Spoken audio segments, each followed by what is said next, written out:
Ayni daqiqalarda shahrimiz ko'chalarining biridamiz va ko'rib turganingizdek piyodalar yo'li mavjud bo'lsa-da, aholimiz mashina qayerda to'xtagan bo'lsa, shu yerdan o'tib ketishmoqda. Bu qanchalik to'g'ri va ularni qoidani buzishlariga nima majbur qildi? Shu haqida qiziqdik. Hozirgina taqiqlangan joydan o'tdingiz. Bunga nima sabab bo'ldi? Nima majbur qildi sizni o'tishga? Peshobod ko'rmadim-da. Hozirgina Shoshiling shu. shoshayotgandingiz. Bu jarimaga sabab bo'lishini bilasizmi? Albatta bilaman. Prosta o'tdi.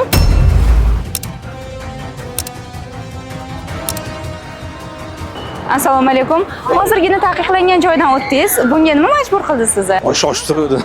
Voy, uzrlik. Nima uchun taqiqlangan joydan o'tdinglar? Biz mashina ishlaymiz da.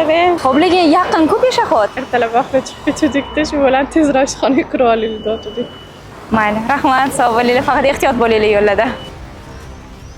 Nima uchun taqiqlangan joydan o'tdingiz? Yana hayotingizni xavf ostiga qo'yib?